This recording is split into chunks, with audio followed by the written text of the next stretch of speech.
Assalamualaikum dan salam sejahtera. Anda sedang menonton sudut pandang secara langsung dari studio Awani di Bukit Kewangan, Kuala Lumpur. Malam ini saya ingin melihat ke arah keusahawanan. Dan yang penting tentang keusahawanan ini adalah di era globalisasi dan liberalisasi ini, keusahawanan dilihat sebagai sesuatu yang global. Tetapi pada masa yang sama, kita juga melihat yang global itu sebagai sesuatu yang mungkin merubah cara kita tidak semestinya untuk kebaikan.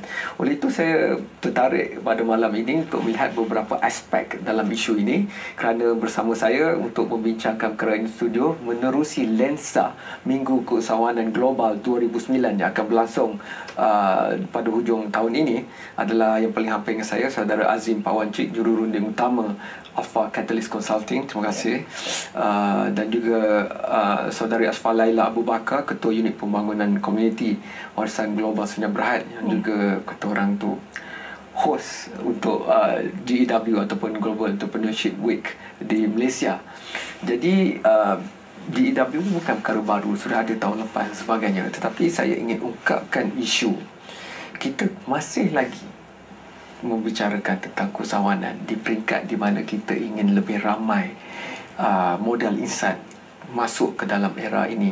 Tetapi mungkin saya ingin lompat terus kepada era knowledge economy ataupun ekonomi berasaskan pengetahuan dan melihat kepada peluang-peluang struktur ekonomi baru seperti ekonomi era internet dan juga sesawang 2.0 ataupun web 2.0. Jadi kalau demokrasi ada demokrasi 2.0, maknanya ekonomi ada ekonomi 2.0. Mungkin kalau ekonomi keusahawanan biasa itu pun ramai yang ragukan. Boleh ke saya buka kedai ni ke, atau jadi ejen ni ke? Bagaimana kita nak yakinkan generasi baru usahawan ini untuk lompat terus kepada era baru, ekonomi berasaskan pengetahuan, nanoteknologi ke, multimedia dan sebagainya? Atau adakah dengan inisiatif seperti Minggu Keusahawanan Global ni membuktikan bahawa lebih mudah untuk generasi baru lompat terus ke era ekonomi baru ini, kerana mereka hidup dengan laman buat sosial. Kalau tak ada Facebook satu hari itu tak sah lah hidupnya. Jadi mana satu, di mana kita nak bermula dari segi aspek ideologi mungkin untuk melihat perkara ini, kerana kerap kali keusahawanan dibicarakan, tapi di mana letaknya posisi kita dalam hal ini? Mungkin siapa nak mula dulu? Mungkin Saudara Azim. Kamu daripada pendapat saya, keusahawanan ni orang selalu kaitkan dengan bidang perniagaan. Jadi kalau perniagaan selalu orang kaitkan buka gerai burger dan sebagainya. Tapi pada zaman sekarang ni, zaman what you call innovation economy dengan Web 2.0 ni, skop keusahawanan ni lagi besar. Kita sekarang ni keusahawanan ni kita bukan fikir buka bisnes. It's actually mindset atau sesuatu minda atau sesuatu spirit. Jadi dengan teknologi yang ada sekarang ni, Web 2.0, saya percaya keusahawanan ni sudah berbeza. Jadi seorang usahawan ni, kalau dari segi definisi yang baru, adalah seorang sentiasa mencari peluang untuk either buat duit ke, mendapatkan nilai yang baru ke. Sebab sekarang ni dengan internet sebagainya, bila kita nak buka bisnes, kita tak payah berfikir Malaysia saja, kita akan berfikir satu dunia. Maknanya kalau saya kata saya nak makan gaji tapi saya nak kerja di rumah, walaupun itu bukan usahawan yang 100% mengikut persepsi tradisi, tapi bekerja dari rumah itu memberikan saya satu struktur sosial baru yang memungkinkan saya, satu, mendapat kualiti hidup, masa yang lebih banyak untuk diri saya dan keluarga. Yang keduanya, kalaupun saya nak berniaga, saya boleh melakukannya. Adakah itu yang kita bicarakan sini? Pilihan hidup, bukan hanya setakat berniaga, tapi pilihan nilai hidup yang lebih tinggi secara global.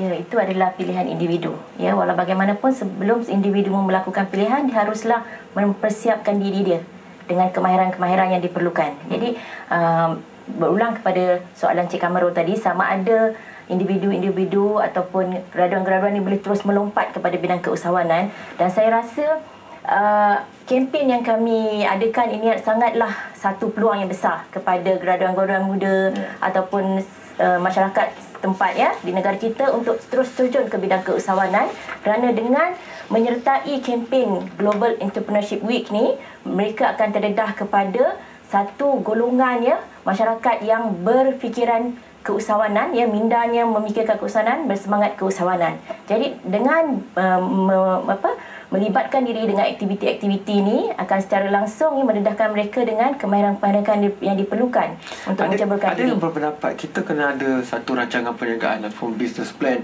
yang mungkin 50 muka surat, pengaliran tunai misalnya sudah diperiksa semuanya tepat dan sebagainya. Tapi kalau saya lihat pada semangat GEW ataupun Minggu Usahawanan itu, kita tidak semestinya ada semua jawapannya. Itulah sebab kita membuat rangkaian dengan pelbagai negara contohnya pada masa yang sama membicarakan peluang, kerana dunia internet itu memberikan kebolehan mekanisme untuk bergerak seperti itu jika mahu menjadi usahawan. Tapi ini memerlukan satu penukaran peta minda. Adakah itu yang kita maksudkan? Kata orang putih tu biasanya the enemy is within ourselves. Maknanya penghalang terbesar untuk kita maju dan lompatkan dalam bidang ini adalah sebenarnya halangan dalam minda kita sendiri. Memang saya setuju dengan Kamarul. Actually halangan utama memang minda, sebab masa kita di sekolah kita diberi latihan tumpuan pada bidang-bidang akademik. Kita tidak digalakkan untuk mencuba benda-benda yang baru. Sebab keusahawanan ni melibatkan benda-benda yang kreatif, inovatif dan betul-betul memahami kehendak pelanggan dan buat networking sebagainya. Jadi dengan Global Entrepreneurship Week ni, apa yang kita akan cuba memupukkan semangat ni adalah jangan takut, jangan bimbang nak buat untuk jadi usahawan.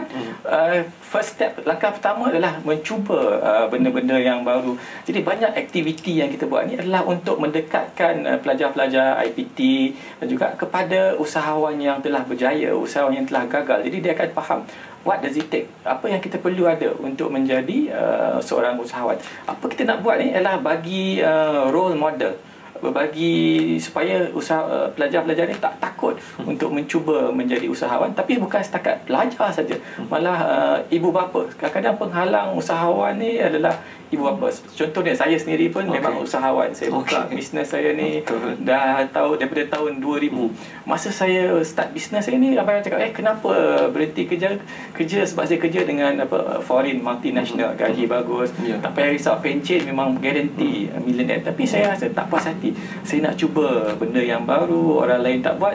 Mula-mula tu memang ada banyak halangan dia, tapi alhamdulillah saya persisten, tak give up dan berjaya sampai sini. Mungkin kita boleh mengambil pengajaran daripada apa yang telah berlangsung pada tahun lepas, Minggu Usahawanan Global tahun 2008, dan mungkin ada contoh-contoh mikro di situ betapa orang yang tidak ada pengalaman, tidak ada modal, tetapi setelah mendapat rangkaian maklumat dan sebagainya, membandingkan situasi di sini di Malaysia dan percaya bahawa ada orang dari Amerika berminat dengan apa yang saya buat di sini contohnya.